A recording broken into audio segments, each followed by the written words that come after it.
My parents knew damn well I was severely allergic to seafood, but they still prepared a whole table of seafood just because my brother loved it, leaving me with nothing but plain white rice, because I was born to be nothing more than a tool to save my brother. Turns out my brother had leukemia since childhood, so my parents had no choice but to have another kid and use my blood to save my brother's life. Once my brother recovered, I became the family's unwanted spare. 20 years later, I fell in love with a blind girl, but when she regained her sight, my parents discovered she was actually the president of a major corporation. So they drugged me and had my brother take over my identity, making the president think the man in front of her was her boyfriend. For the next 3 years I tried countless times to prove who I really was, only to face her complete disgust. After all, when she was blind, she had promised to love only her boyfriend for life, so she would never accept love from anyone else, especially not from her boyfriend's brother. To make me give up completely, she deliberately invited me to a hotel to watch her and my brother having sex right in front of me. At that moment my heart completely shattered, and the woman, who didn't know the truth, cruelly told me she only loved my brother. I never expected my girlfriend to despise me so much. Never thought our relationship would be destroyed by a single lie. Since she no longer loved me, I didn't want to keep bothering her, so when my parents forced me to go abroad again, I agreed without hesitation.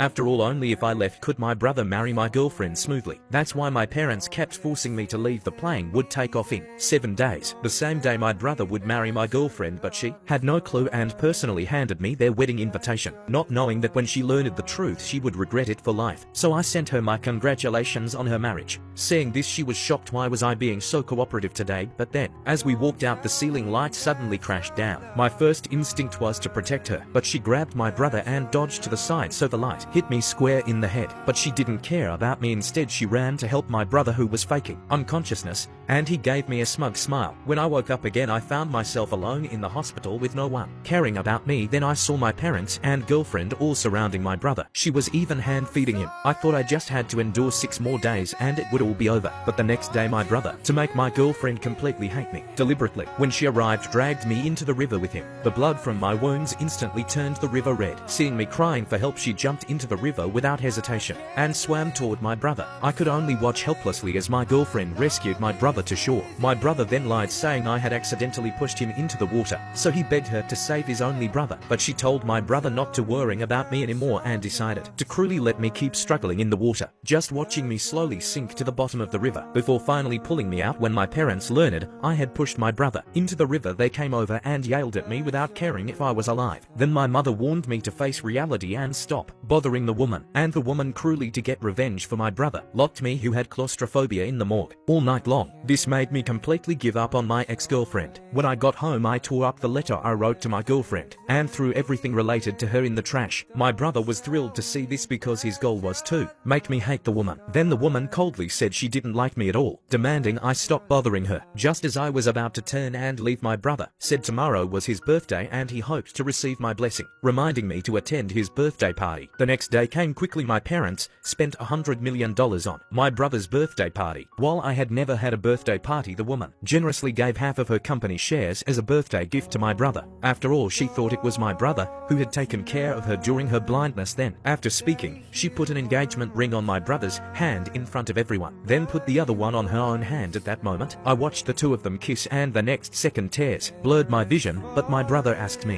where was the gift I had prepared. But when I took out a watch from the box, the woman instantly got excited. Turns out when she was blind, she often touched this watch on my hand, so she was very familiar with its pattern. Seeing this, the woman immediately asked me where I got this watch. I just felt ridiculous. She couldn't recognize me, but could recognize this watch. But then my brother, afraid the truth would be exposed, quickly lied, saying I had stolen his watch. During the argument, my brother deliberately fell down to win the woman's sympathy, and the woman didn't even give me a chance to explain. She just believed I had stolen my brother's watch. Then I said since the woman remembered this watch but didn't notice that since she regained her sight, my brother had never worn this watch. So I told the woman that because my brother knew nothing about this watch, he wasn't the boyfriend she had chosen. But my parents, afraid I would reveal the truth, immediately cut me off and slapped me across the face. Then my mother poured red wine on my face, then accused me of stealing my brother's watch and trying to keep it. The woman, seeing my parents both believed I had stolen the watch, therefore believed it really belonged to my brother. Then the woman snatched the watch from my hand and put it on my brother, even saying she would never let anyone taint their relationship. At this point my father ordered someone to bring a stick, saying he would punish me severely. So my father beat me 99 times until I bled profusely, before stopping.